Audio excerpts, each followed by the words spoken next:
Welcome to Bedtime Daydreams. Tonight, we're going to experience something truly special. We're going to imagine what it would be like to discover a magical autumn friendship that changes your life in the most unexpected and beautiful way.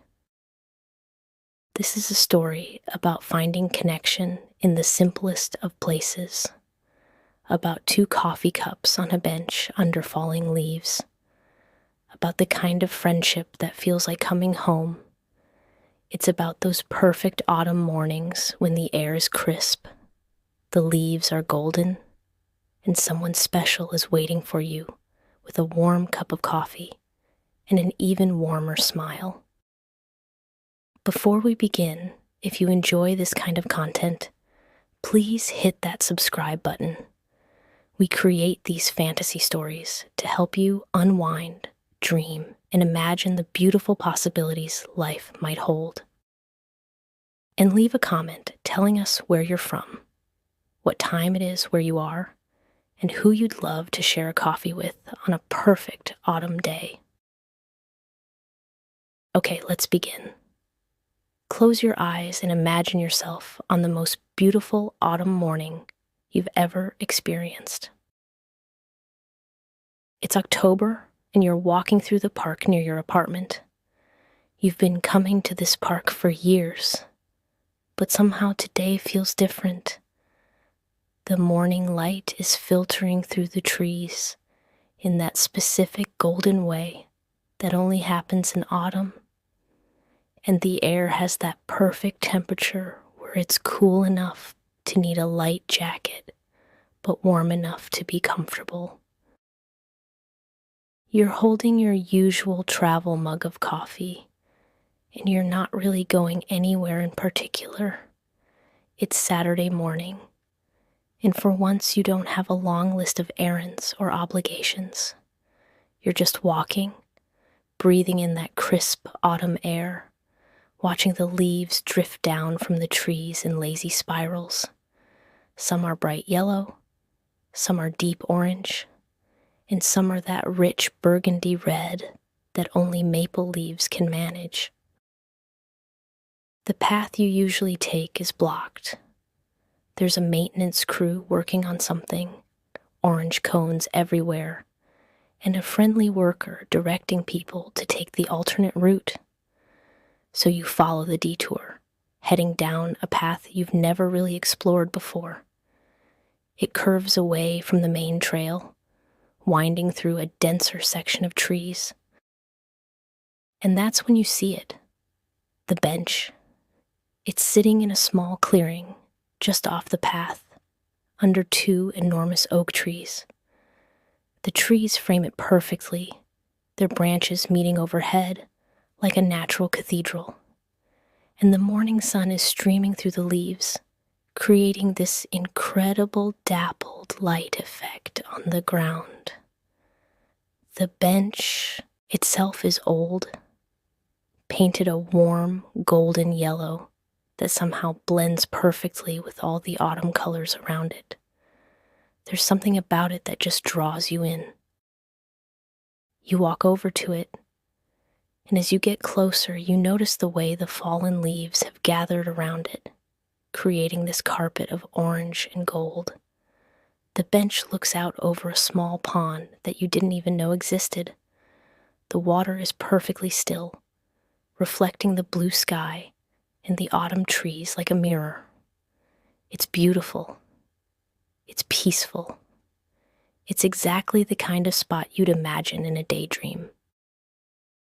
You sit down on the bench, and it's comfortable in that way that old wooden benches somehow are when they've been perfectly positioned and weathered just right.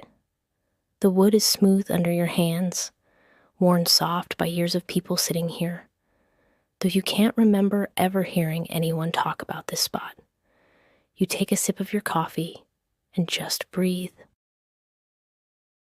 For maybe 20 minutes, you just sit there. You watch the leaves fall. You listen to the birds.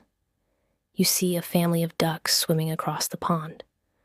Your mind starts to slow down in a way it hasn't in months. All those thoughts that normally race through your head, all those worries and plans and things you need to do, they just start to fade into the background. There's something about this place. You're about to get up and head home when you hear footsteps on the path behind you. You turn slightly and see someone walking toward the bench. They're about your age, carrying 2 disposable coffee cups, the kind from that nice cafe a few blocks away from the park entrance. They're wearing a cozy-looking burnt orange sweater that perfectly matches the season, and they have this warm, friendly face that immediately puts you at ease. They stop when they see you, looking a bit surprised but not at all bothered. They smile and hold up one of the coffee cups. "I don't suppose you'd want a coffee?" they ask. Their voice is friendly, with just a hint of amusement. "I have this tradition of bringing 2 cups to this bench on Saturday mornings. Usually I end up drinking both, but I always bring 2, just in case." You look at them, a bit confused but charmed by the whole situation. "Just in case of what?" you ask. They shrug and walk closer, gesturing to the empty space on the bench beside you. "Just in case someone else discovers this spot and needs a coffee. Mind if I sit?" You gesture for them to join you, and they do, handing you one of the cups as they settle in. "I'm Riley," they say, and you introduce yourself.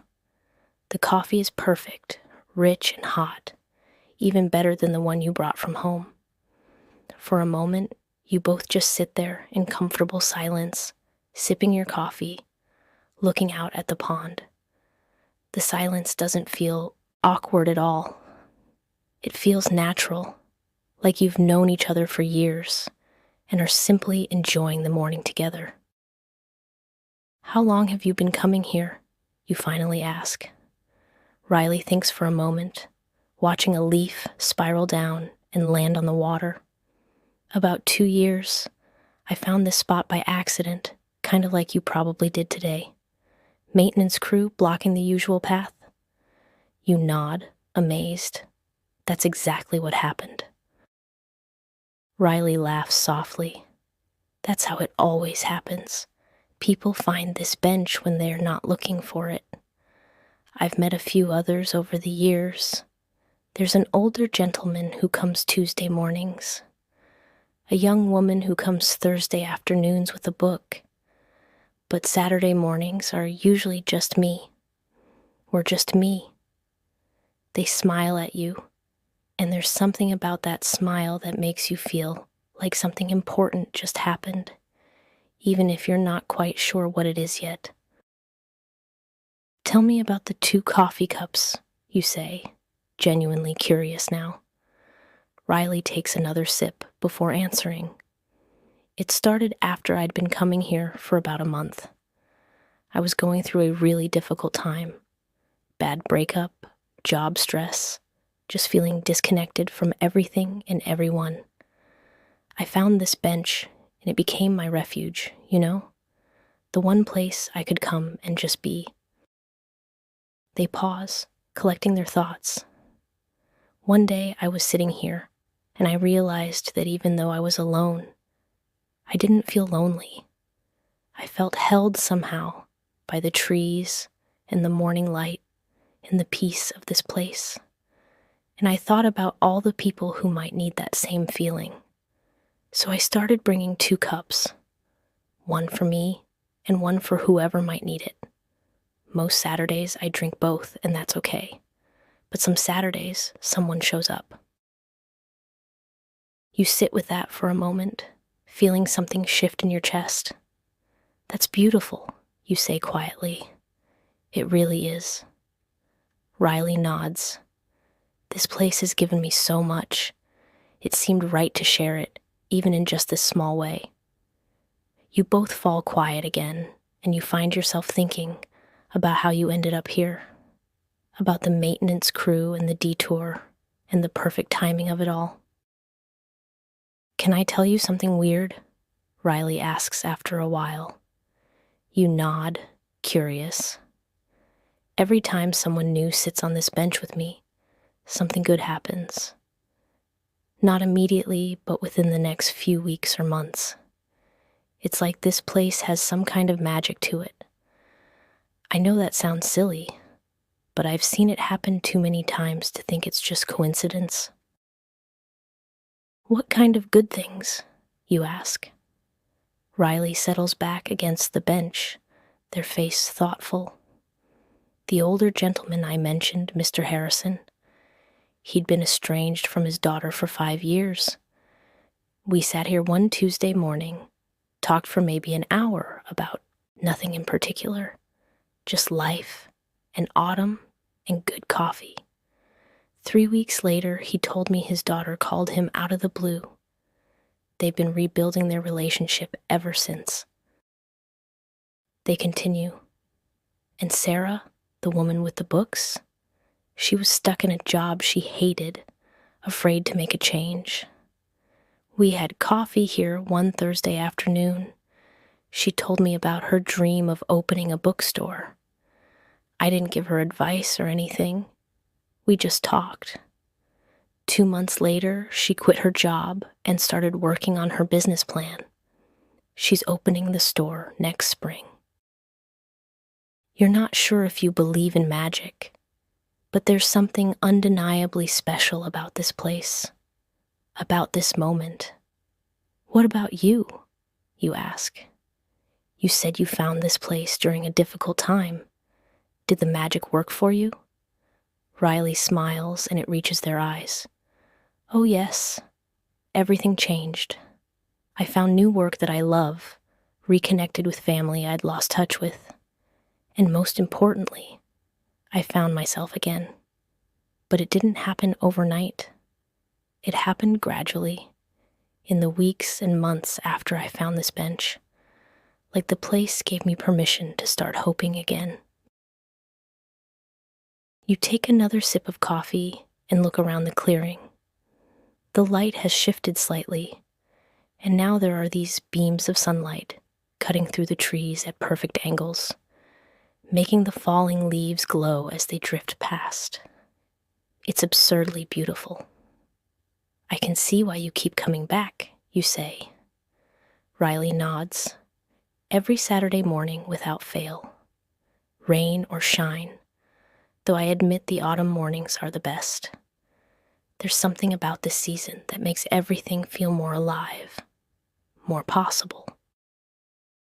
"What were you doing before you found this place?" Riley asks gently. It's not prying, just genuine interest. You find yourself wanting to answer honestly. "Just walking. I do that sometimes when I need to clear my head. And lately, I've needed that a lot. Work has been stressful, and I've been feeling kind of disconnected from my life, if that makes sense. Like I'm going through the motions, but not really present." Riley nods knowingly. "I understand that completely. That's exactly how I felt when I found this place. Like I was watching my own life happen from a distance." They finish their coffee and look at you. "Can I tell you what helped me?" You nod, feeling oddly grateful for this stranger's wisdom. "I started paying attention to the small things," Riley says. "The way the light changes throughout the day, the specific shade of yellow a leaf turns before it falls, the taste of really good coffee, the feeling of cool air on my face. I started collecting these small, perfect moments, and somehow they added up to something bigger. They added up to a life that felt worth living again." You sit with those words, feeling their weight. It sounds simple, but there's a truth in it that resonates. "And you do that here?" you ask. "Every Saturday," Riley confirms. "This is my anchor point, my reminder to stay present, to notice, to appreciate." They stand up, stretching a bit. I usually stay for about an hour, but I should probably head out soon. I'm meeting my sister for lunch, and I need to stop home first. You feel a strange reluctance to see them go. In the 45 minutes or so you've been sitting here together, something has shifted. You feel calmer, more grounded, more hopeful than you have in months. "Can I ask you something?" you say, standing up too. "Of course," Riley replies. "Would it be weird if I came back next Saturday, around the same time?" Riley's face breaks into a huge smile. "I was hoping you'd ask that. I'm always here by 9:30. I'll bring 2 coffees. You smile back, feeling something warm bloom in your chest. "I'll be here, you promise?" Riley nods, seeming genuinely happy. "Good, really good. I'll see you next Saturday then." They give you a friendly wave and head back down the path, leaving you standing by the bench, holding an empty coffee cup, feeling like something significant just happened. You sit back down on the bench for a few more minutes, just processing. The ducks are still swimming on the pond. The leaves are still falling. The light is still beautiful. But somehow everything feels different now. Fuller, more real. You look at the empty space beside you where Riley was sitting and realize you're already looking forward to next Saturday. Before you leave, you take a moment to really look at the bench. You notice there's a small plaque on the back of it, worn smooth by weather and time. You lean over to read it, and it says something simple but profound. For those who need a moment of peace. You don't know who put the bench here or when, but you're suddenly deeply grateful to them. You walk back home, taking the detour path in reverse, and when you finally rejoin the main trail, you make a mental note of exactly where the turnoff is. You want to be able to find it again easily. The whole walk home, you're thinking about the conversation, about small moments and paying attention, and the possibility that places can hold some kind of magic. When you get to your apartment, you pour out the last lukewarm sips of coffee from your travel mug and wash it carefully. As you're doing this, you realize you're smiling, really smiling. Not just the polite smile you give coworkers or the automatic smile you put on for cashiers. A real, genuine smile that comes from somewhere deep and true inside you. That night, you find yourself thinking about Riley's theory that something good happens to people who sit on that bench. You're skeptical by nature, but there's a part of you that wants to believe, that wants to think that maybe, just maybe, finding that bench this morning was the beginning of something good, something that might change your life in ways you can't yet imagine. Sunday passes normally. You do laundry, grocery shopping, the usual weekend tasks. But Monday morning feels different. You wake up, and instead of immediately checking your phone, you take a moment to look out your window. The tree outside your apartment is turning golden, and in the morning light, it's beautiful. You notice it in a way you haven't bothered to notice in years. At work Monday, someone compliments your sweater, and instead of brushing it off like you usually do, you actually thank them. You have a brief, pleasant conversation about autumn colors and favorite seasons. It's nothing major, but it's connection. Real connection, however small, and you realize you've been missing that. Tuesday evening, you're cooking dinner, and you put on music instead of just having the TV on in the background. You dance a little while stirring pasta, feeling silly and joyful at the same time. Your cat looks at you like you've lost your mind, but you don't care. You're experimenting with being present, with noticing small joys, with living instead of just existing. By Wednesday, you catch yourself actively looking forward to Saturday. You haven't looked forward to something this much in a long time. It's not just about seeing Riley again, though that's part of it. It's about returning to that place, that bench, that clearing with the pond and the perfect light and the falling leaves. Thursday at work, something interesting happens. There's a new project being assigned, something creative and challenging, and normally you'd let someone else volunteer. You'd play it safe, stick with what you know, but this time you raise your hand. You volunteer. Your boss looks surprised but pleased, and you're assigned to the team. Later, a colleague stops by your desk to say they're glad you're on board, that they've always thought you had great ideas. You go home Thursday night feeling energized in a way you haven't felt about work in years. You're not sure if it's the bench magic or just coincidence, but something is definitely shifting. You're taking up space in your own life in a way you haven't been. You're participating instead of spectating. Friday night, you find yourself choosing your outfit for tomorrow morning with unusual care, not because you're trying to impress anyone, but because you want to feel good. You pick a rust-colored sweater that you bought last year but never wore because it felt too bold. You pair it with comfortable jeans and your good boots. You check the weather forecast. 52 degrees and sunny. Perfect. You have trouble sleeping Friday night, but not in a bad way. You're just excited, eager.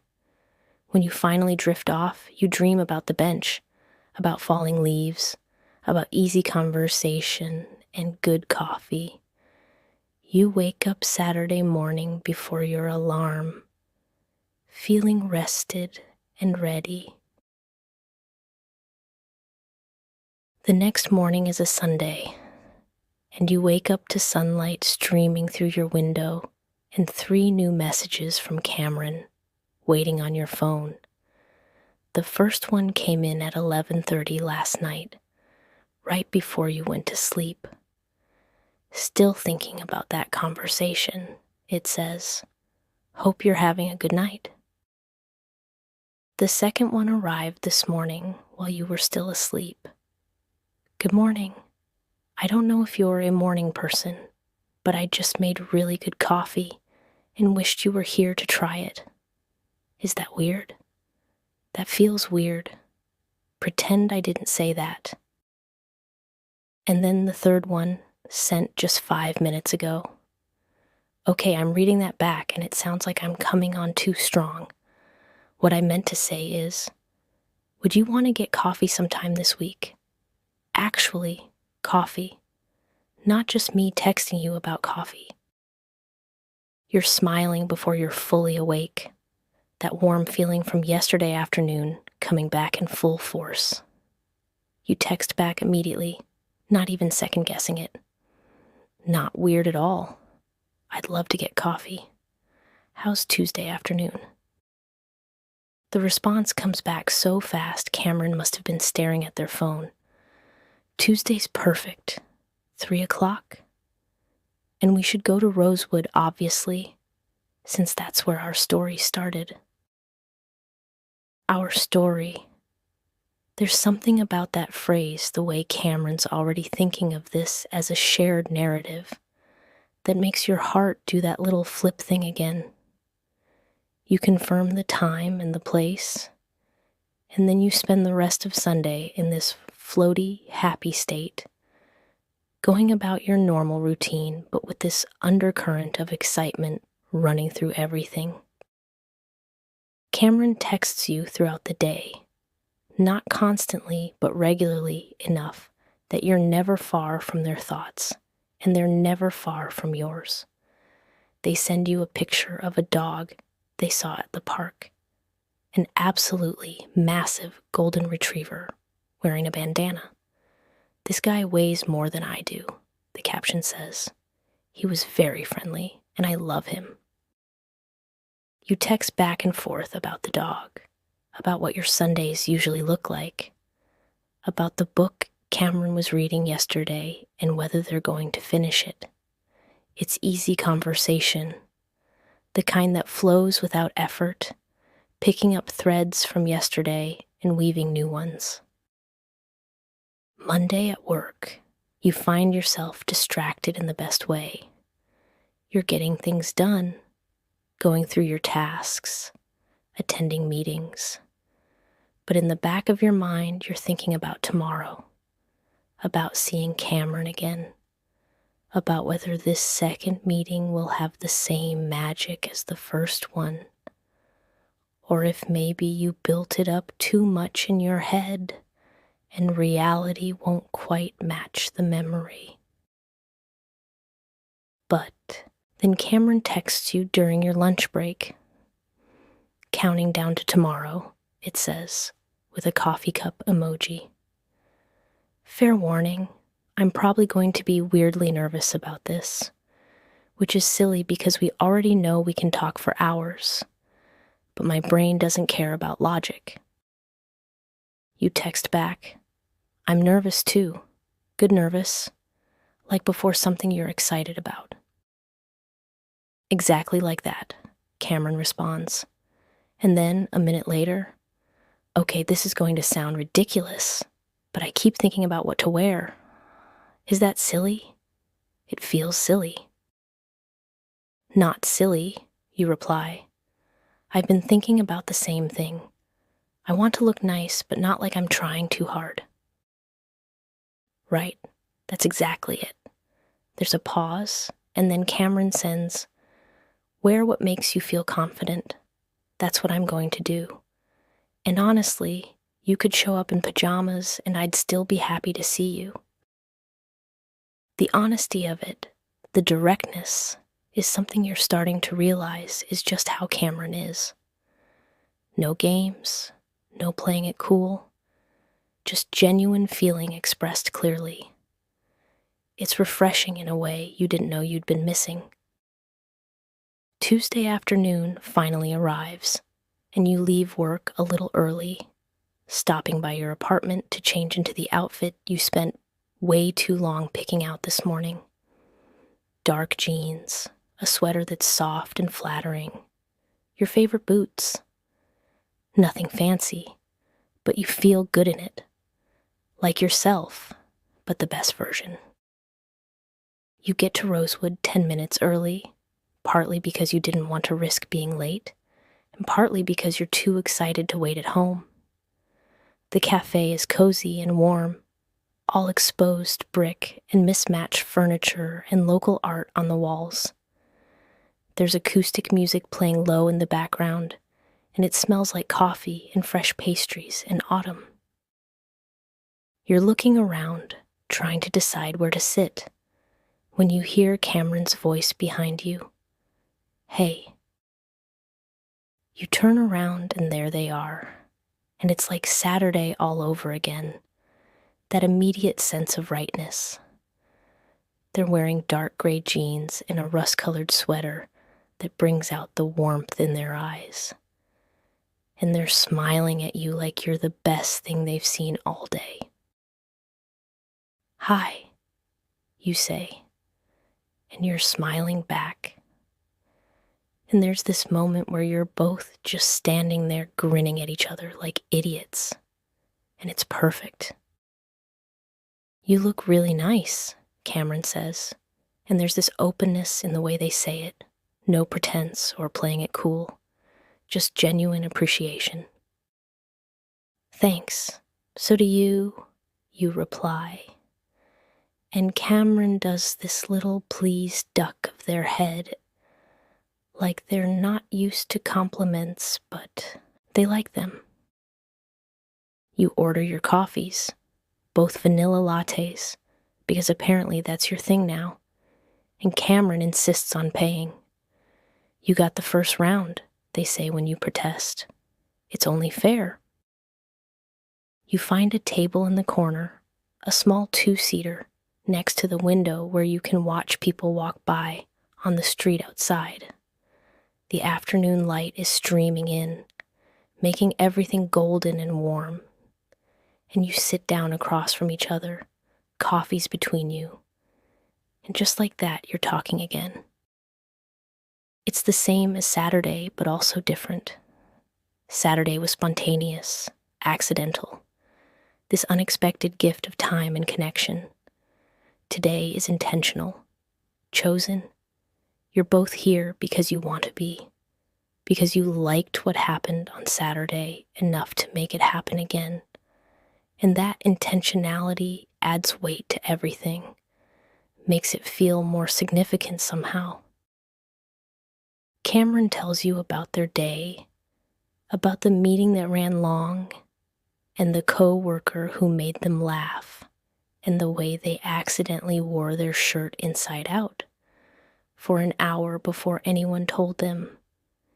You tell them about your morning, about the project you're working on, and your plans for the weekend and the new restaurant you've been wanting to try.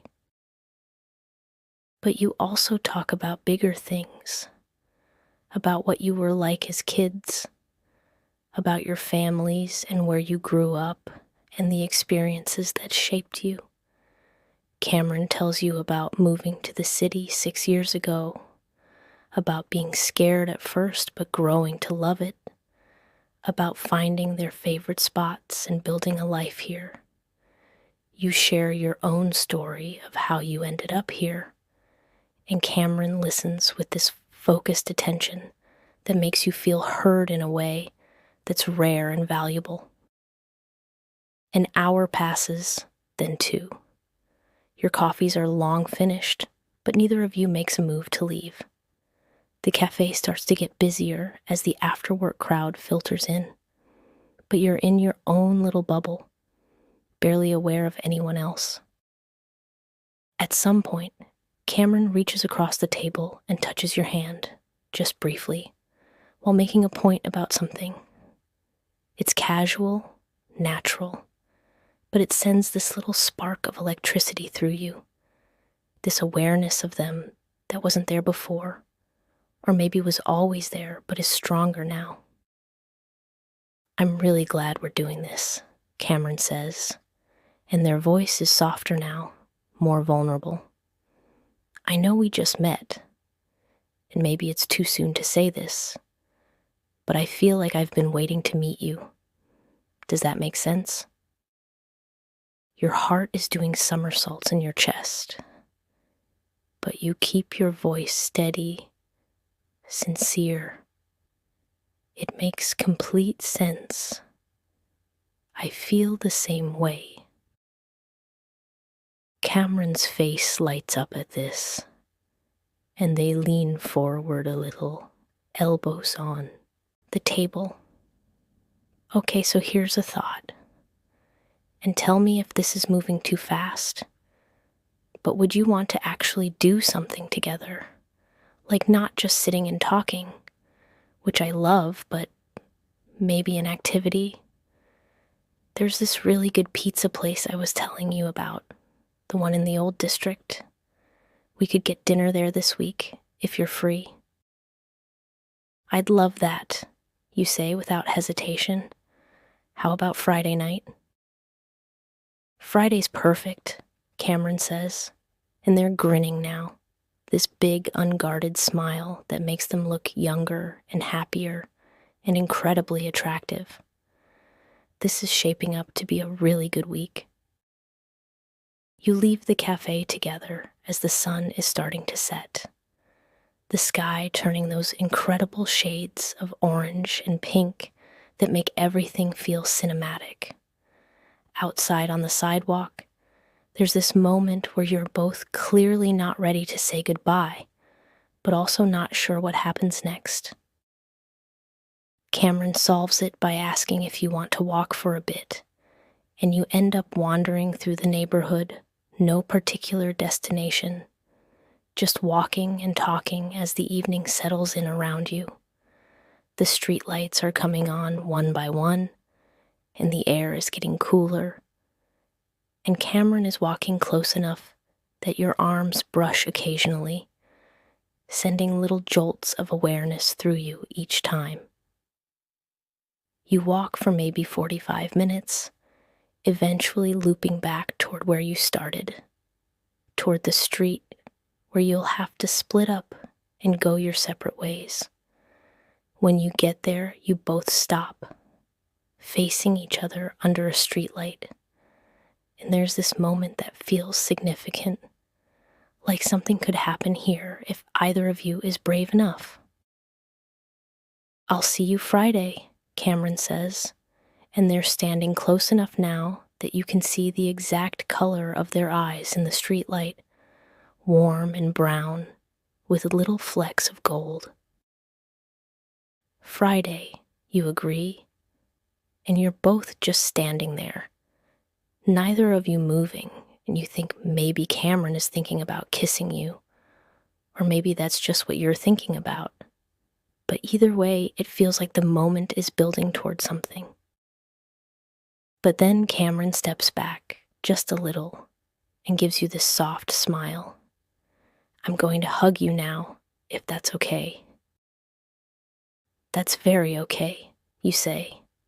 And then Cameron's arms are around you, and they smell like coffee and that subtle cologne or perfume they're wearing. And they're warm and solid, and the hug lasts just long enough to mean something. Without lasting so long, it gets awkward. When you pull apart, you're both smiling, and Cameron touches your arm briefly before stepping back. "Text me when you get home safe," they say. "You too," you reply. And then you're walking in opposite directions, and you glance back once to see Cameron doing the same thing, both of you catching each other looking, both of you laughing at the synchronicity of it. The rest of the week passes in this state of pleasant anticipation. You and Cameron text constantly, not long conversations, but little check-ins throughout the day. Good morning texts, and random observations, and photos of interesting things you see. Cameron sends you a picture of a really ugly sweater at a thrift store. You send them a photo of a dog you saw that reminded you of the golden retriever from Sunday. It's easy and fun and makes the normal routine of work and responsibilities feel lighter somehow. Thursday evening, Cameron calls you instead of texting, and hearing their voice on the phone feels intimate in a different way than texting. You end up talking for over an hour about nothing and everything, and when you finally hang up, it's late, and you're tired but happy. This warm glow in your chest that makes it hard to fall asleep right away. Friday finally arrives, and you're distracted at work all day, watching the clock, counting down to evening. You leave right at 5, rush home to change, spend way too long getting ready because you want to look good for this, want everything to be perfect. You meet Cameron at the pizza place at 7, and they're waiting outside when you arrive, leaning against the brick wall and looking at their phone. When they see you, their whole face lights up, and they push off the wall and walk over to meet you. "Hey," they say, and there's this warmth in their voice that makes you feel special, chosen. "Hey yourself," you reply, and you're both grinning at each other again, and it's becoming this thing you do. This mutual grinning that probably looks ridiculous from the outside, but feels perfect from the inside. The pizza place is this cozy little spot with checkered tablecloths and candles on every table, and a wood-fired oven that you can see from the dining room. It's busy but not too loud, full of couples and friend groups and families, all of them enjoying Friday night. You get a table by the window, order a pizza to share because Cameron insists you have to try their favorite combination, and settle in for what you're already sure is going to be a great evening. And it is. It's more than great. Cameron was right about the pizza. It's incredible. The crust perfectly charred and chewy, and the toppings fresh and balanced. But more than that, being here with Cameron feels right in a way you can't quite articulate. Like this is where you're supposed to be, who you're supposed to be with. You talk over dinner about all sorts of things. Cameron asks you questions about your life, real questions that go beyond surface level, and listens to your answers like they genuinely care about every detail. You do the same for them, learning more about their work and their friends and their hopes for the future.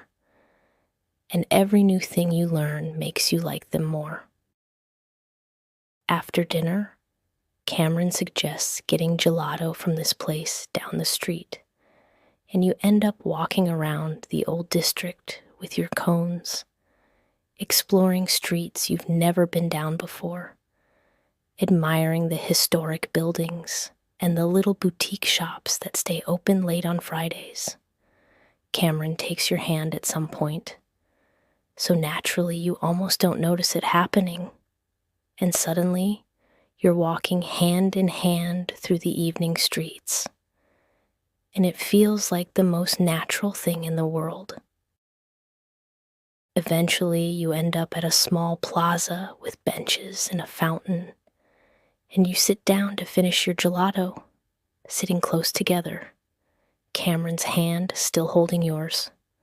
The plaza is lit with string lights overhead, and there's a street musician playing guitar nearby, and everything feels magical in this simple, perfect way.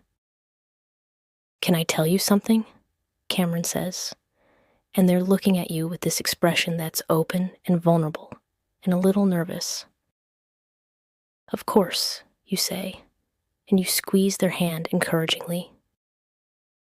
"I know we just met," Cameron begins, "and I know it's only been a week, but I really like you.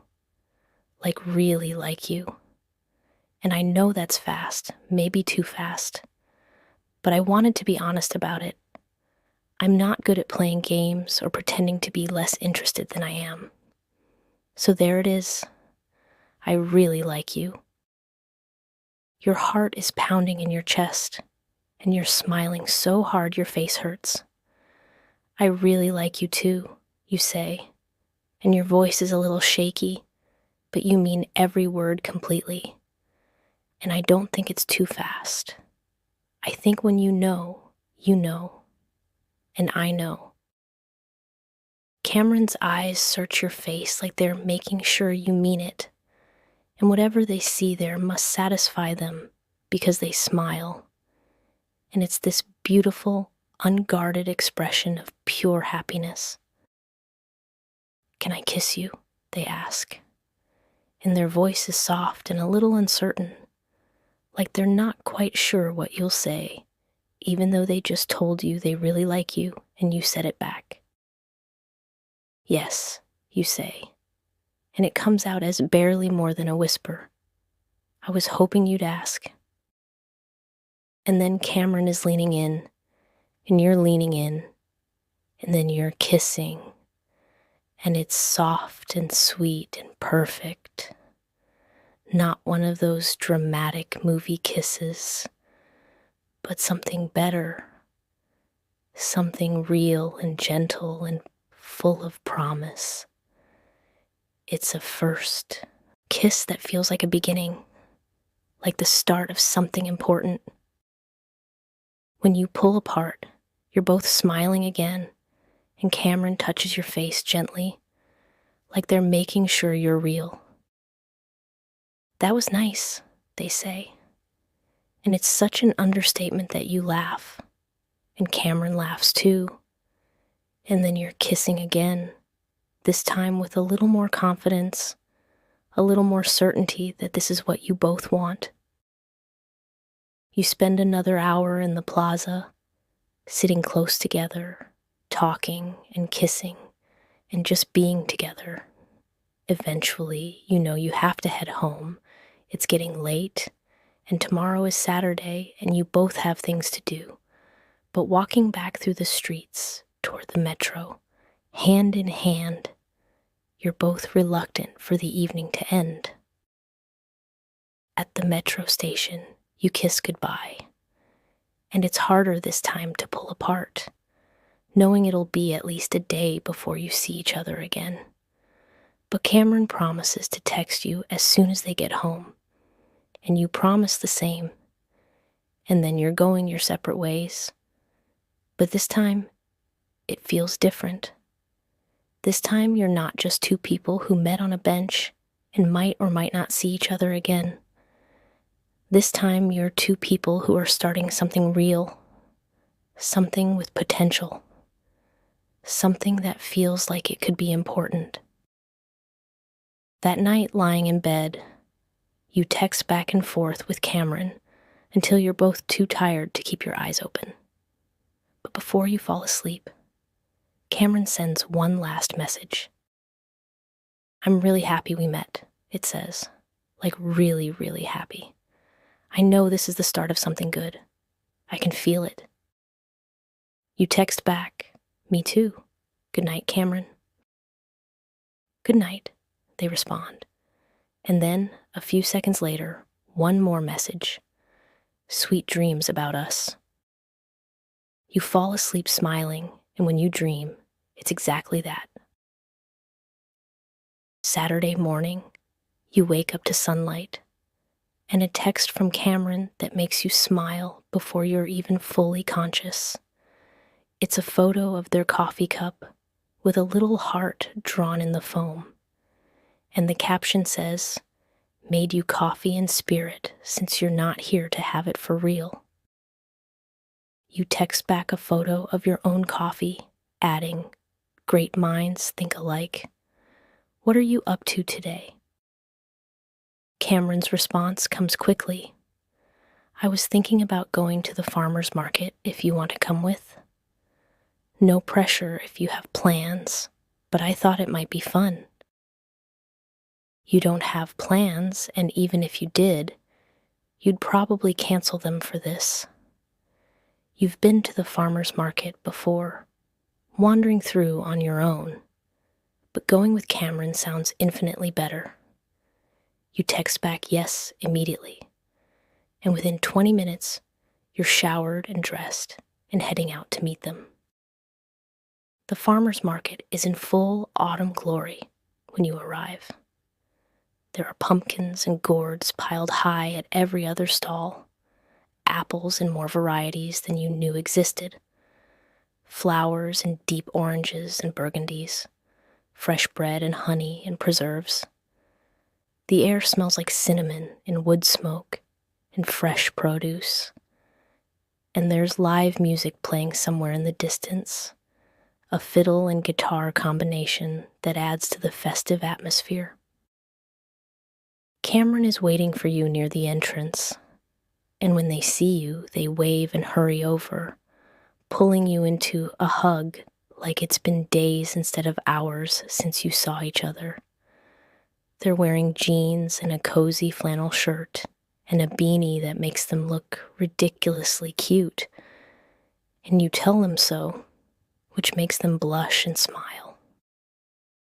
You wander through the market together, stopping at stalls that catch your eye, sampling cheeses and fresh apple cider, admiring the late-season vegetables and the handmade crafts. Cameron buys a loaf of sourdough bread that's still warm from the oven, and you get a small pumpkin because it's the perfect size and the perfect shade of orange. and Cameron insists you need it for your apartment. At the apple stall, Cameron picks up 3 different varieties and makes you smell each one, explaining the differences with this enthusiasm that's completely endearing. You end up buying a bag of Honey Crisps to share, and Cameron insists on carrying everything, which you protest but secretly find charming.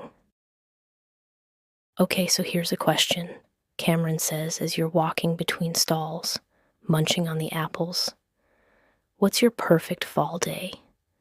Like if you could design the ideal autumn Saturday, what would it look like? You think about it for a moment, looking around at the market, at the beautiful October morning, at Cameron walking beside you, looking genuinely interested in your answer. Something like this, actually, you say.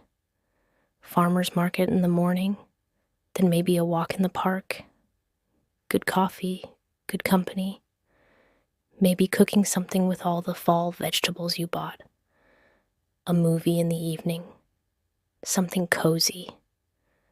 The kind of day where you're not trying to do anything spectacular, just enjoying simple things. Cameron stops walking and looks at you with this expression you're starting to recognize, that soft, happy look that means they're feeling the same thing you are. That's exactly my kind of day, they say, like word for word what I would have said, which is kind of scary how well we match, but also really nice. Really nice, you agree, and you're both grinning at each other again, standing in the middle of the farmer's market path while people stream around you. But you don't care because you're in your own little bubble. You finish walking through the market and end up sitting on a bench in the adjacent park, the one next to the market, eating fresh pastries Cameron bought from a vendor and watching people go by. It's a beautiful morning, crisp and bright, and you're shoulder to shoulder with Cameron, your thigh pressing against theirs, and everything feels easy and right. So I have a potentially weird question, Cameron says, breaking off a piece of their cinnamon roll and handing it to you. But I'm going to ask it anyway because I've been thinking about it and I want to know what you think. Okay, you say, intrigued. Hit me with it.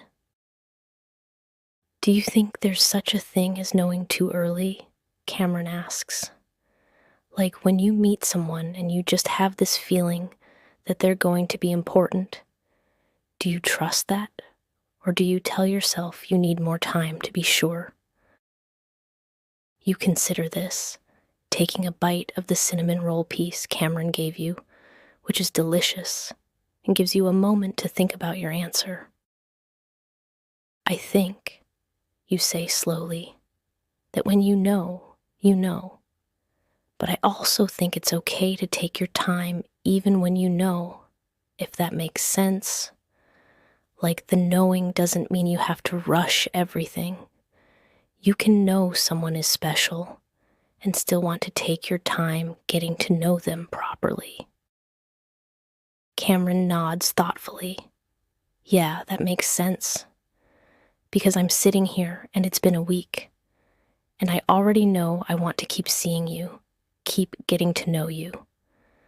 But I also don't want to scare you off by being too intense too fast.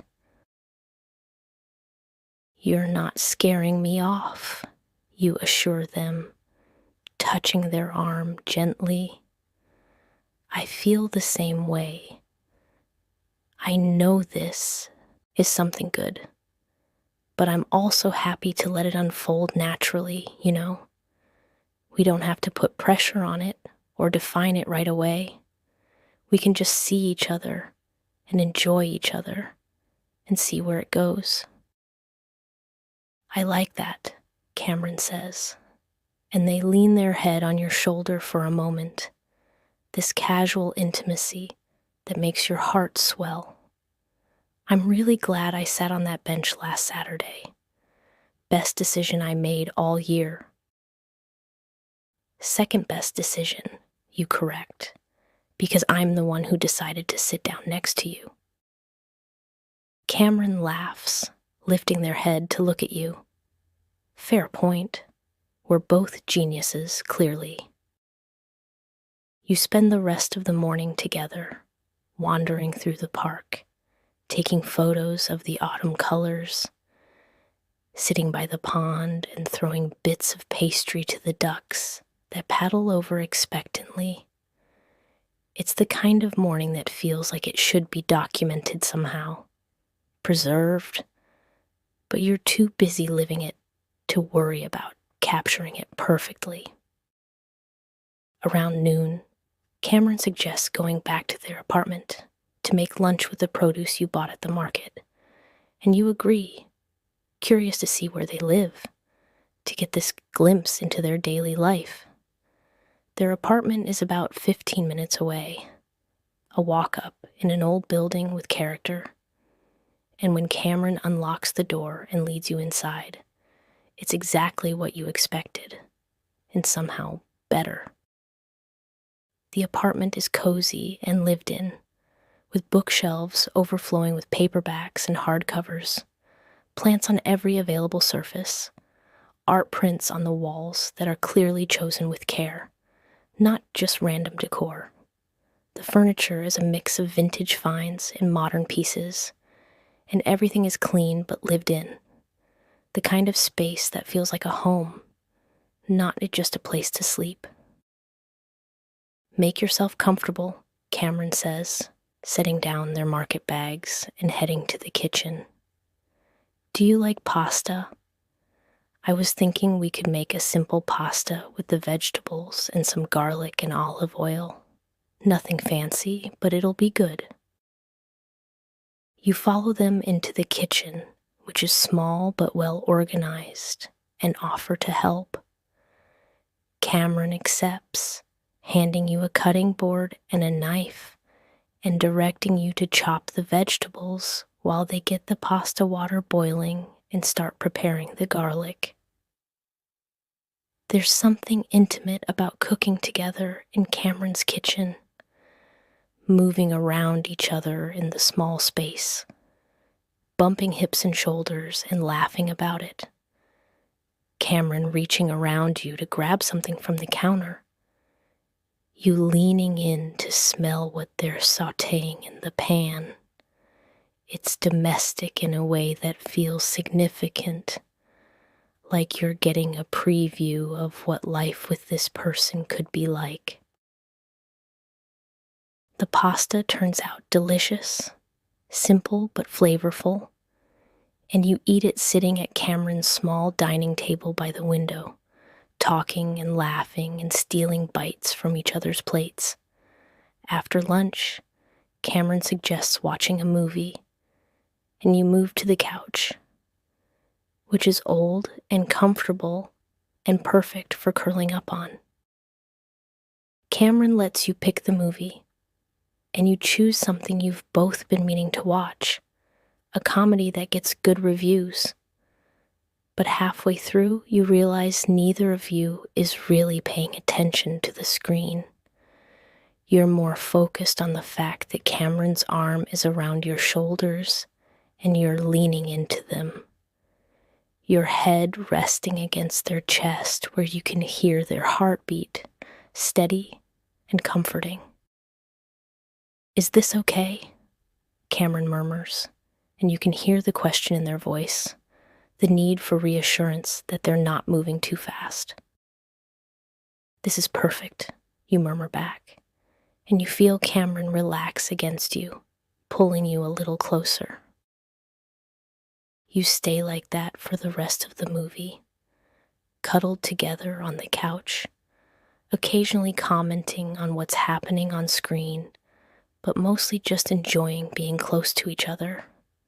When the movie ends, neither of you moves to get up. It's mid-afternoon now, the sunlight streaming through Cameron's windows. And you're so comfortable you could fall asleep right here. "Can I ask you something?" Cameron says, and their voice is soft, thoughtful. "Always," you say. "What are you looking for, like in terms of this? Are you looking for something casual or something more serious?" I know it's early to be asking, but I'd rather know now than discover later that we want different things. You lift your head to look at Cameron, and they're watching you with this open, vulnerable expression that makes you want to be completely honest. "I'm looking for something real," you say. "I'm not interested in casual.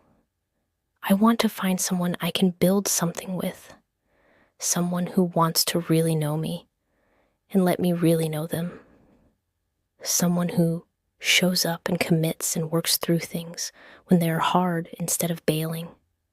I want something that lasts." Cameron's face breaks into this beautiful smile, and they touch your face gently. "That's exactly what I want too. I've done casual, and it's fine, but it's not what I'm looking for anymore. I want what you just described, and I think maybe I found it." "Me too," you say, and then Cameron is kissing you, soft and sweet and full of promise, and you're kissing back. And it feels like something is clicking into place, like you're both acknowledging that this is the start of something important. Time started to twos. You spend the rest of the afternoon at Cameron's apartment, talking and kissing and just being together. Eventually, you order dinner in, too comfortable and happy to want to leave, and you eat Thai food sitting on Cameron's living room floor, using their coffee table as a dining table, laughing about nothing and everything. When you finally leave, reluctantly, it's late evening, and Cameron walks you to the metro stop even though it's out of their way, holding your hand the whole time, stealing kisses at every corner. At the metro entrance, you kiss goodbye properly, and Cameron makes you promise to text when you get home safe. And you promise, and then you're on the train heading home, grinning like an idiot, probably making the other passengers wonder what's got you so happy. The next few weeks pass in this lovely blur of seeing each other as often as possible and texting constantly when you're not together. You fall into a rhythm, a pattern of dates and hangouts that feels natural and right. Cameron comes to your apartment for the first time and declares it cozy and perfect and immediately makes themselves at home, which you love. You meet Cameron's best friend, who grills you politely but approvingly and declares later to Cameron, in a text you're shown, that they really like you. You introduce Cameron to your friend group over brunch one Sunday, and they fit in immediately, charming everyone with their humor and genuine interest in getting to know your people. Your best friend pulls you aside at one point and whispers, "I like this one. Don't screw it up." And you promise you won't. You're definitely not planning to. 3 weeks after you first met, you and Cameron are walking through the park, the same park where you first sat together on that bench, and Cameron suddenly stops and looks around. "Let's go sit on our bench," they say, and you love that it's our bench now, that Cameron thinks of it as yours together. You walk over to the bench under the maple tree, which is looking different now, most of its leaves gone. The branch is bare against the November sky. But the bench is the same, weathered and solid and perfect. And you sit down in the same spots you sat that first day. Though now you're sitting closer, your shoulders touching. Cameron's hand finding yours automatically. Can you believe it's only been 3 weeks? Cameron asks, looking out at the view you both love. It feels like longer. Like I've known you much longer than that. I know what you mean, you say. It's that thing people talk about when you meet someone and it just clicks and suddenly you can't remember what your life was like before them. Exactly that, Cameron says, and they turn to look at you. And there's something in their expression that makes your heart speed up. So I've been thinking about something, and I want to just say it, even though maybe it's too soon. But we've been honest with each other from the start, so I'm going to keep doing that. Okay, you say, and your heart is pounding now because you think you know what Cameron is going to say, and you want them to say it. I don't want to see anyone else, Cameron says, and they're looking at you intently, their hand squeezing yours. I want this to be exclusive, official, whatever you want to call it. I want you to be my partner. I want us to be in a relationship. Is that something you want too? Your face is hurting from smiling, and you realize you're nodding before you even speak. Yes, you say, and your voice is a little choked up with emotion. Yes, that's exactly what I want. I've been wanting to have this conversation, but I wasn't sure if it was too soon. It's not too soon, Cameron says firmly. Not when it's right. And this is right. You kiss them then, there on your bench in the park where this all started, and it feels like coming home and starting an adventure at the same time. When you pull apart, you're both grinning, and Cameron pulls out their phone. We need to commemorate this, they say, and they pull you close and holds up their phone to take a selfie of both of you. You're both smiling, huge, genuine smiles, and Cameron's arm is around you, and you can see the bench and the trees and the park in the background. And when you see the photo later, you'll think it's perfect. It captures exactly how happy you both are in this moment. I'm making this my wallpaper, Cameron declares, already setting it as their home screen. Is that too much? Not too much, you assure them. I'm doing the same thing. You stay on the bench until the sun starts to set and the temperature drops, and you're both shivering a little, reluctant to leave, but knowing you should probably head home. As you're walking out of the park, Cameron's hand in yours, you think about how much has changed in 3 weeks, how your whole life feels different now in the best possible way. 3 weeks ago, you were single and maybe a little lonely, going through the motions of your life, wondering if you'd ever meet someone who really got you. And now you're in a relationship with someone wonderful, someone who makes you laugh and challenges you, and makes you feel seen and valued and excited about the future. What are you thinking about? Cameron asks, noticing your thoughtful expression. Time 22's.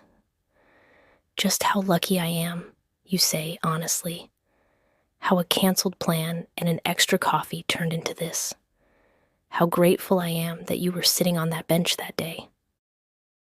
Cameron stops walking and pulls you into a hug, right there on the sidewalk, and holds you tight. I'm the lucky one, they murmur into your hair. I've been waiting for you. I didn't know it, but I was. And now I found you, and I'm not letting go. Good, you say, hugging them back just as tightly, because I'm not going anywhere. The weeks turn into months, and autumn gives way to early winter. The trees in the park are bare now, the air colder, but you and Cameron keep going back to that bench whenever the weather permits, bundled up in coats and scarves, drinking hot chocolate instead of coffee, but still sitting in the same spots, still talking for hours. December arrives with its particular magic. The city lit up with holiday lights, shop windows decorated with garlands and ornaments. That feeling of anticipation in the air that comes with the end of the year. You and Cameron navigate your first set of holidays as a couple, making decisions together about which family events to attend, whose traditions to prioritize, how to balance your separate lives with this new shared life you're building. You meet Cameron's parents over a video call first, and they're warm and welcoming, clearly delighted that Cameron has found someone who makes them this happy. You can see where Cameron gets their openness, their genuine kindness. They ask you thoughtful questions and tell embarrassing stories about Cameron as a kid. And by the end of the call, you feel like you've passed some invisible test, like you've been accepted into the family. Cameron meets your family at Thanksgiving, nervous despite your assurances that they'll love them. And they do, of course. Your mom pulls you aside in the kitchen and whispers that Cameron is a keeper. And your dad spends 20 minutes showing Cameron his collection of vinyl records, something he only does with people he really likes. Your siblings tease you mercilessly about being so obviously in love, but it's good-natured, and Cameron handles it all with grace and humor. One evening in mid-December, you're at Cameron's apartment, sprawled on the couch in your usual position, with Cameron's arms around you and your head on their chest. And you've just finished watching a movie when Cameron starts playing with your hair. That absent-minded gesture they do when they're thinking about something. "What's on your mind?" you ask, tilting your head to look up at them. Cameron smiles down at you, that soft, affectionate smile that still makes your heart flutter, even though you've seen it hundreds of times now. "I was just thinking about how much I love this, us, being together like this. I love the big moments, the dates and the adventures, but I think I love these quiet moments even more, just existing together." "Me too," you say, and you shift so you can kiss them properly. "This is my favorite thing, right here, right now, just us." Cameron pulls you closer, and you stay like that for a while, wrapped up in each other. The city noise distant outside, the apartment warm and cozy, everything feeling exactly as it should. "I've been thinking about something," Cameron says eventually, and there's something in their tone that makes you pay attention, that tells you this is important. "What is it?" you ask, sitting up a little so you can see their face properly. "So we've been together for 2 months now," Cameron begins, and they're looking at you with this mix of nervousness and excitement that you're starting to recognize. And I know it's still relatively early, but I think when you know, and I know. Your heart is starting to speed up, though you're not entirely sure where this is going.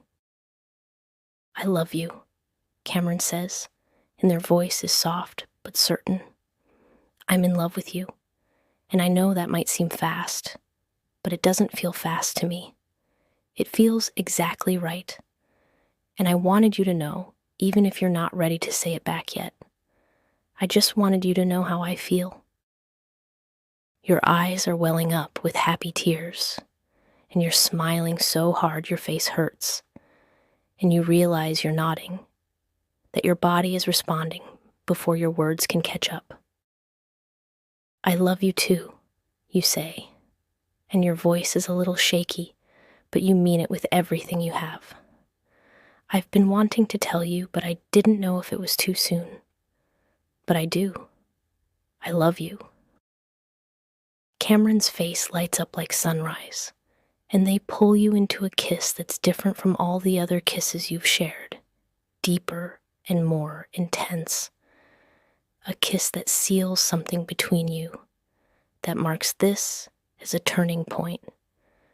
When you finally pull apart, you're both a little breathless, and Cameron touches your face gently.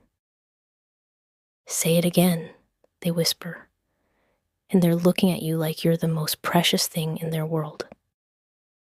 I love you, you say, and it gets easier every time, the words flowing naturally now that they're out in the open. I love you so much. I love you too, Cameron says, and they kiss you again and again, punctuating each kiss with I love you, until you're both laughing and crying a little, and completely overwhelmed with happiness. That night marks another shift in your relationship, a deepening of what you already have. Now when you text each other, the messages end with love you, and it doesn't feel weird or too fast. It feels right. Now when you say goodbye, you say I love you, like it's the most natural thing in the world, and it is. Christmas comes and you exchange gifts, thoughtful things that show how well you've gotten to know each other. Cameron gives you a first edition of your favorite book, something they hunted down at used bookstores until they found the perfect copy.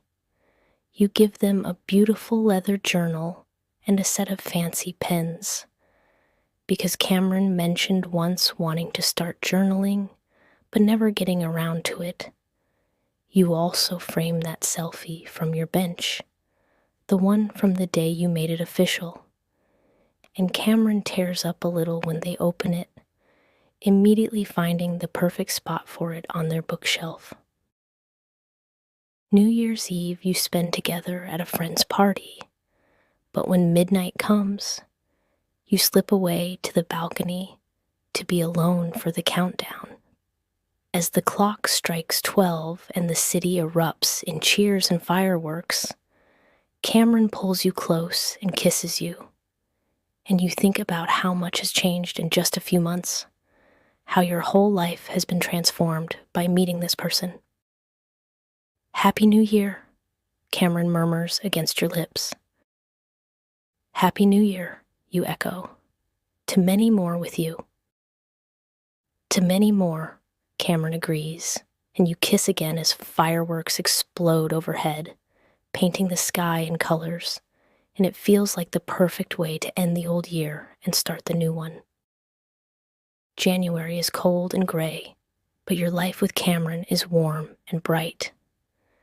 You fall into deeper rhythms together, spending several nights a week at each other's places, learning how to navigate being in a relationship while still maintaining your individual lives and friendships.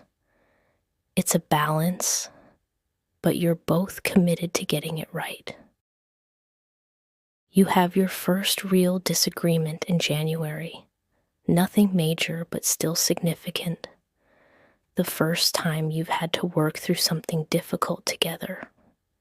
It starts as a misunderstanding about plans and escalates because you're both tired and stressed from work. But instead of letting it fester, you talk it through, really talk, listening to each other and trying to understand each other's perspectives. You both apologize for your parts in it. And when you work through it and come out the other side, your relationship feels stronger for having weathered something difficult. I'm glad we can fight and make up like adults, Cameron says afterward, when you're curled up together on the couch, the disagreement resolved. I've been in relationships where conflict meant the end, but with you, it feels like we can work through anything. That's because we both want this to work, you say, and we're both willing to put in the effort. That makes all the difference. Cameron kisses your forehead. I'm in this for the long haul, you know, just so we're clear about that. Me too, you say, and you mean it completely. Long haul all the way. Valentine's Day comes and you decide together to skip the crowded restaurants and overpriced prix-fixe menus. Instead, Cameron comes over to your place and you cook dinner together. That pasta dish you made in their kitchen that first day, which has become something of a tradition now. You eat by candlelight, listening to music, and Cameron gives you a card they made by hand with a drawing of your bench and a message that makes you cry happy tears. You're an artist and you didn't tell me, you ask, examining the detailed sketch of the bench and the maple tree. I dabble, Cameron says modestly, but I wanted to capture that place, that moment, where everything started. You frame the card along with the photo, creating a little shrine to your beginning. And every time you look at it, you're reminded of how lucky you are, how this person chose you and you chose them, and you're building something beautiful together. By March, 6 months after you first met, you and Cameron are thoroughly integrated into each other's lives. You have a drawer at their place, and they have one at yours. You know each other's coffee orders and work schedules and friend group dramas.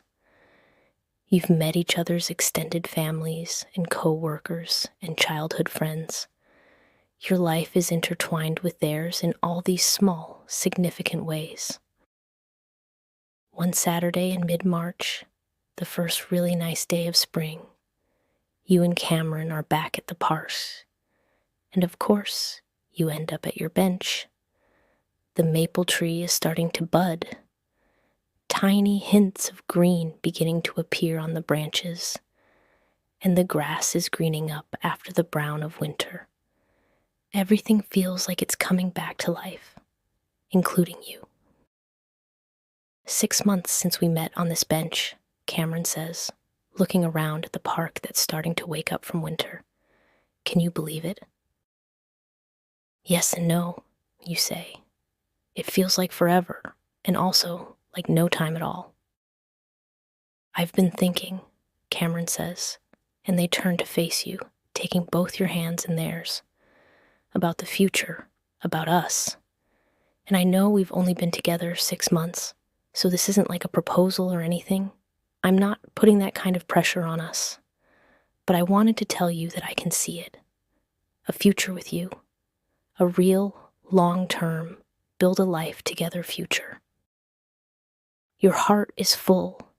So full it feels like it might overflow. I can see it too, you say.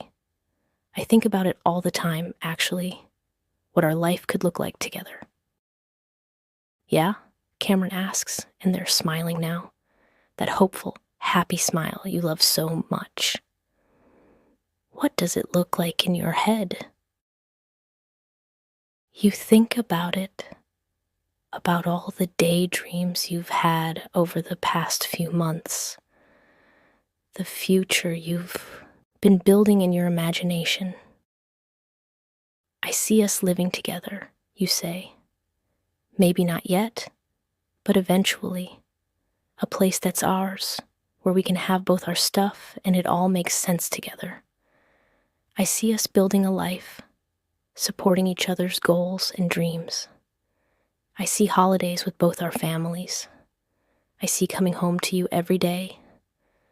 I see growing together and changing together, but always choosing each other. Cameron's eyes are bright, and they squeeze your hands. That's exactly what I see too.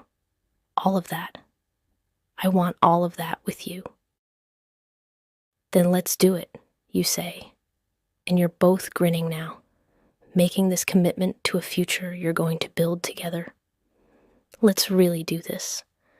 Let's see where this goes, and let's give it everything we've got. Deal, Cameron says, and they seal it with a kiss, right there on your bench where everything started, where some random canceled plan and an extra coffee led to finding the person you want to build a life with.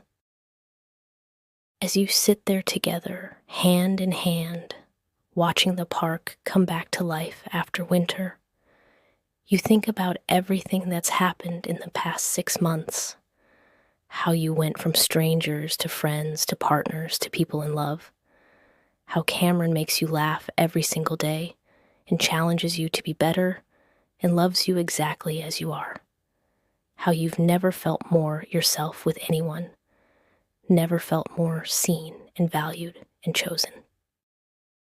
Thank you, you say suddenly, and Cameron looks at you with curiosity. For what?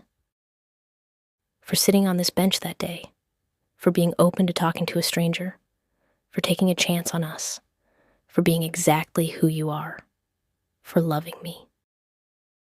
Cameron's expression goes soft, and they lean in to kiss you gently.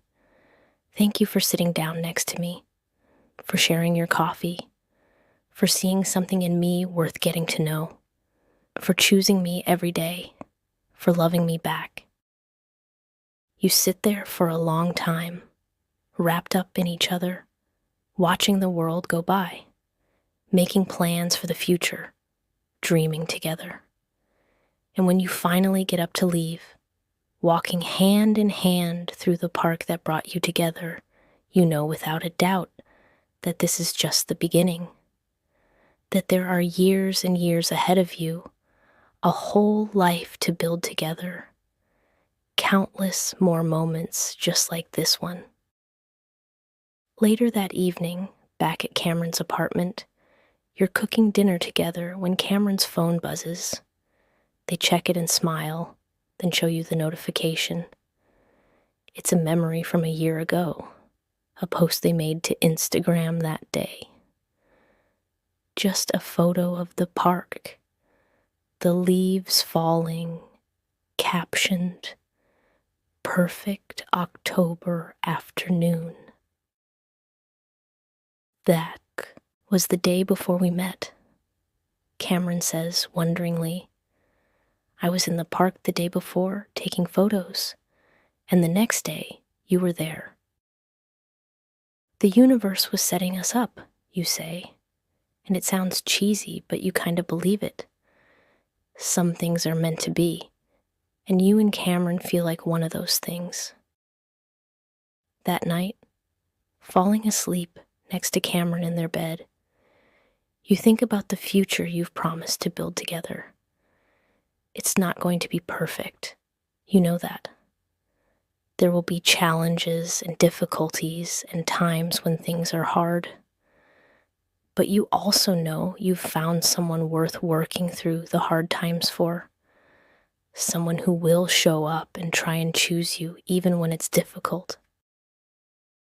Cameron's breathing evens out into sleep, their arm around you, and you feel this profound sense of peace and contentment. This is what you were looking for all along, you realize. Not perfection, but partnership. Not someone who completes you, but someone who complements you, who adds to your life while you add to theirs. Someone who makes you better and lets you make them better. Someone who feels like home. And as you drift off to sleep, your last conscious thought is about that bench in the park. That ordinary wooden bench under a maple tree where your extraordinary love story began. That place where two strangers became something more. Where a simple act of kindness, sharing a coffee on an autumn afternoon, led to finding the person you want to spend your life with. Tomorrow you'll wake up next to Cameron, and you'll have another day together, and the day after that, and the day after that. A string of ordinary days that add up to an extraordinary life. And it all started with being brave enough to sit down on a bench next to a stranger, open enough to conversation, willing enough to take a chance on connection. The best decisions you think as sleep finally takes you are often the simplest ones. Sit down, say hello, share what you have, stay open to possibility, love when you find it, and when you find someone special, someone who feels like home and adventure all at once, hold on to them and build something beautiful together. That's exactly what you and Cameron are doing. Building something beautiful, one day at a time, one conversation at a time, one shared coffee at a time. And you can't wait to see where it goes. This love story that started on an autumn afternoon on a park bench that's still being written with every moment you spend together. A year after you first met, October arrives again, bringing with it the same golden light and crisp air and spectacular colors that brought you and Cameron together. You're both more established now, more settled into the relationship, but no less excited about each other. If anything, the love has deepened, become richer and more textured with all the experiences you've shared. Cameron plans a surprise for your 1-year anniversary, refusing to tell you what it is, no matter how much you ask. On the actual day, a Saturday that's almost eerily similar to that first Saturday you met, Cameron picks you up in the morning and drives you to the park. Your park, the one with your bench. When you get there, you see that Cameron has set up a whole thing. There's a blanket spread out near your bench, a picnic basket, flowers, the works, and sitting prominently is a thermos of vanilla lattes from Rosewood, 2 cups waiting. You recreated our first day, you say, and you're already emotional, touched by the thoughtfulness of it. I wanted to celebrate where we started, Cameron says, taking your hand and leading you to the blanket. 1 year ago today, I was sitting on that bench, trying to read a book and getting distracted by how beautiful everything was. And then you showed up with 2 coffees, and my whole life changed. You sit down together, and Cameron pours the lattes, handing you one just like you handed them one a year ago. The maple tree above you is showing off again, all those same incredible shades of autumn. And the morning sun is creating that same magical quality of light that made everything feel possible that first day. To 1 year, Cameron says, raising their cup in a toast, to the best decision I never knew I was making when I sat on this bench, to you and us and everything we've built together. To 1 year, you echo, clinking your cup against theirs, to canceled plans and extra coffees and perfect autumn afternoons, to you and how much I love you. You spend the morning there, in your spot, reminiscing about the past year, laughing over memories, marveling at how much has happened. Cameron has brought photos, printed ones that you flip through together, a chronicle of your year together, that selfie from the bench, pictures from the farmer's market, photos from holidays with each other's families, candid shots of lazy Sunday mornings and fancy date nights and everything in between. I have something for you, Cameron says, after you've finished looking through the photos. They reach into the picnic basket and pull out a carefully wrapped package, handing it to you with an expression that's equal parts excited and nervous. You unwrap it carefully, and inside is a beautiful leather-bound photo album. The cover has your names and the date you met embossed in gold. When you open it, you see that Cameron has created a complete chronicle of your relationship, starting with that selfie from your bench and continuing through the entire year, every significant moment, documented and arranged with care. But there are also blank pages at the end, lots of them, waiting to be filled. For all the memories we haven't made yet, Cameron explains softly, all the years we're going to have together. I wanted you to know that I'm thinking long-term here.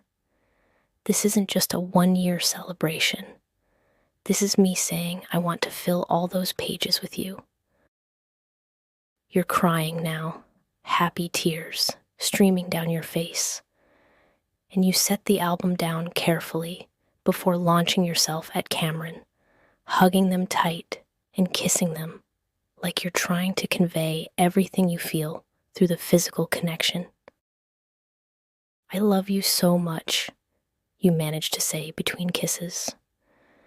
This is the most thoughtful gift anyone has ever given me. And yes, I want to fill all those pages with you, all of them and more. Cameron is crying a little too now, and you're both laughing at yourselves, at how emotional you both are. But it's good emotional, the kind that comes from being overwhelmingly happy. I have something for you too, you say, pulling back to grab your bag. You've been carrying around the gift for days, waiting for the right moment, and this feels like it. You hand Cameron the small wrapped box, and they open it carefully, eyes widening when they see what's inside. It's a key, attached to a keychain that has a small photo of the two of you. But it's not just any key. It's a copy of your apartment key.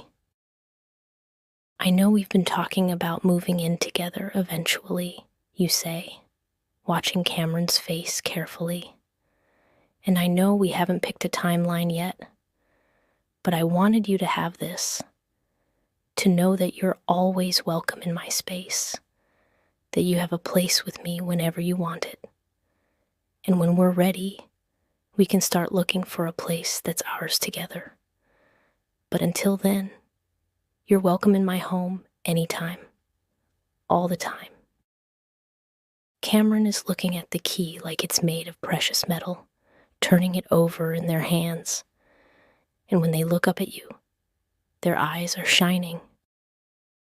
I want to start looking now, Cameron says, and their voice is thick with emotion, for our place together. If you're ready, I think I'm ready. I want to wake up with you every day, not just sometimes. I want to split the grocery shopping and argue about whose turn it is to do dishes and have all my books on the same shelves as yours. I want to really live together, build a home together. What do you think? Your heart is racing with excitement and joy and this overwhelming sense of rightness. I think yes, you say, grinning so hard your face hurts. Let's do it. Let's find a place and move in together and really start our life. Cameron lets out a whoop of joy and pulls you into another kiss, and you're both laughing and crying and completely overwhelmed with happiness. Around you, other park-goers are looking over, smiling at the obvious display of love and joy, and you don't even care. You're too happy to be self-conscious. The rest of the day is spent in that magical, floaty state of having just made a big decision together and being completely certain it's the right one. You have the picnic Cameron brought, feeding each other strawberries and fancy cheese, and laughing about everything and nothing. You take new photos to start filling in the blank pages of the album. You sit on your bench and make plans, talking about what kind of place you want to look for, what neighborhoods you both like, how you'll combine your stuff and your lives. 2 months later, you find the perfect apartment. It's in a great neighborhood, close to both your work and Cameron's, with exposed brick and hardwood floors and big windows that let in tons of natural light. It has 2 bedrooms, so you can each have space when you need it. An office for Cameron and a guest room that can double as your creative space. The kitchen is small but functional, and there's this cozy living room that you both immediately imagine filling with your combined furniture, your books and plants, and art, creating a space that's unmistakably yours together. Moving in together is chaotic and exhausting and wonderful. You spend a whole weekend hauling boxes and furniture, arguing good-naturedly about where things should go, discovering that you have way too many coffee mugs between you and deciding to keep them all anyway because they all have stories. Your friends help, and Cameron's friends help, and by Sunday evening the apartment is mostly put together. Boxes still everywhere, but the important stuff done. That first night in your new place, you order pizza and sit on your living room floor because you're both too tired to actually cook, or even find where you packed the dining chairs.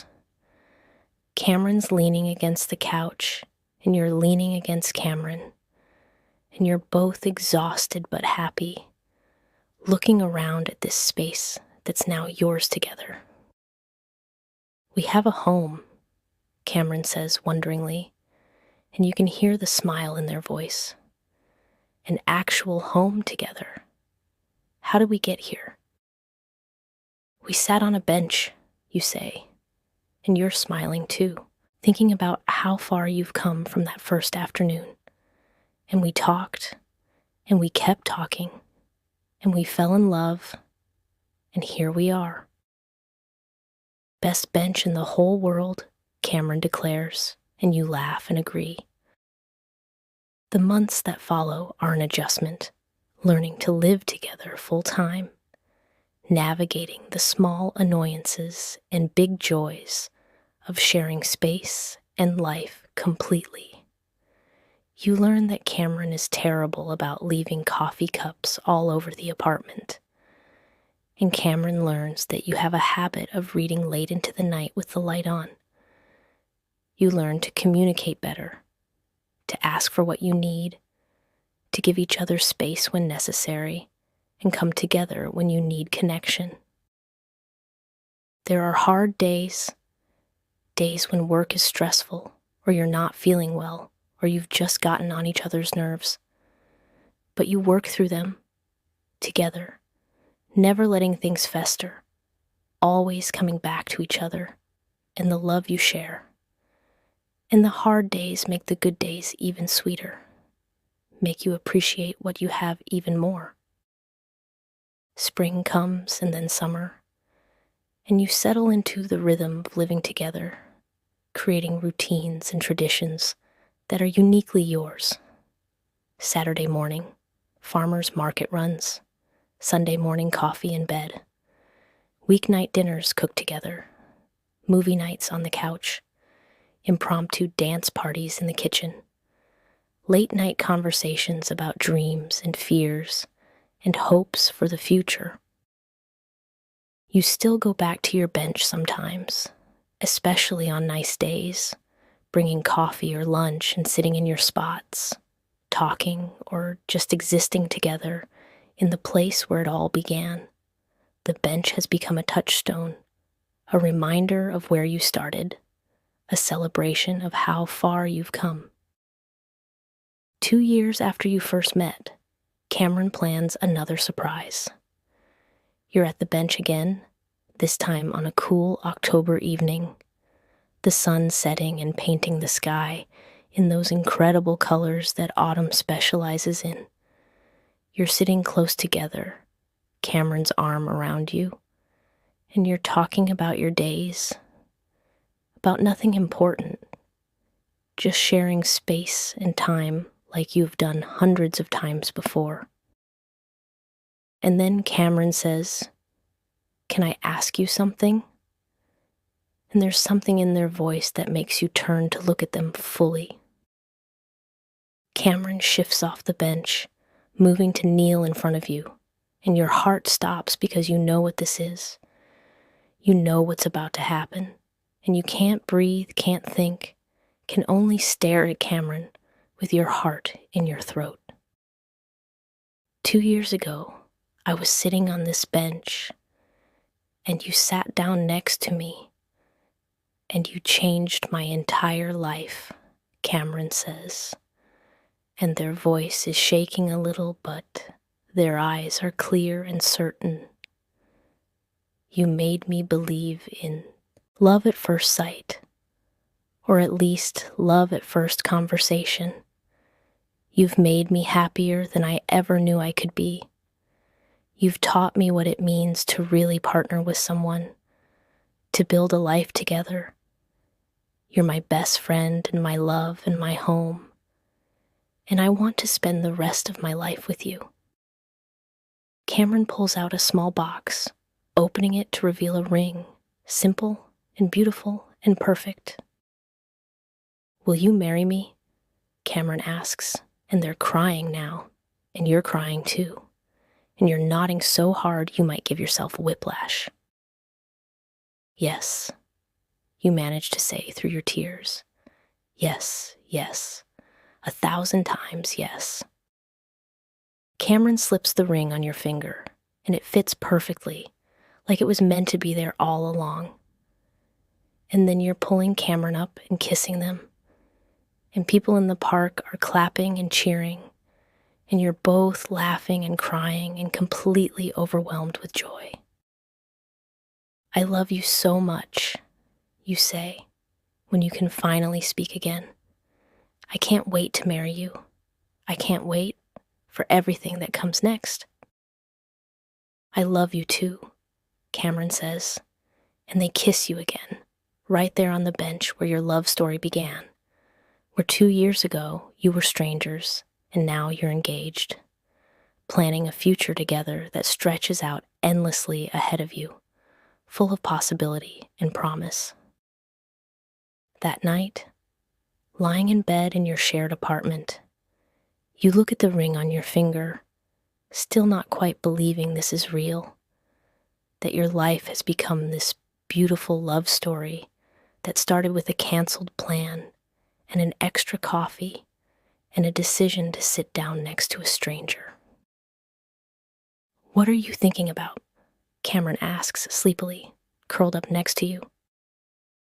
"Just how grateful I am," you say, turning to look at them. How a single moment, a single decision, led to all of this, led to you, to us, to this life we're building. How lucky I am that my friend canceled that day, that I decided to go to the park anyway, that I chose to sit on that specific bench instead of walking past it. "I think about that too," Cameron says, reaching out to touch your face gently. All the small things that had to line up perfectly for us to meet. If I'd gone to the park an hour earlier or later, if I'd chosen a different bench, if I'd been too absorbed in my book to notice you, if you'd decided not to talk to me, any one of those things could have changed everything. But they didn't, you say. We were both exactly where we needed to be, exactly when we needed to be there. The universe arranged it perfectly. "The universe and 2 vanilla lattes," Cameron says with a smile, and you laugh and kiss them, still marveling at how this person who was a stranger 2 years ago is now your fiancé, your partner, your future. The wedding planning starts soon after, and it's a joint effort, both of you making decisions together about what you want your special day to look like. You decide on an autumn wedding, of course, exactly 3 years after you first met. And the photos, the engagement photos, and eventually the wedding photos are all taken at the park, with your bench featured prominently. Friends and family love the story of how you met, asking you to tell it over and over at gatherings and celebrations, and you never get tired of telling it, of describing that perfect October afternoon, the 2 coffees, the easy conversation, the way you just knew Cameron was special from that first interaction. The years continue to unfold, each one bringing new adventures and challenges and joys.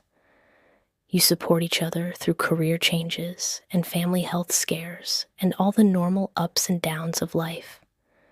You travel together, exploring new places and creating new memories.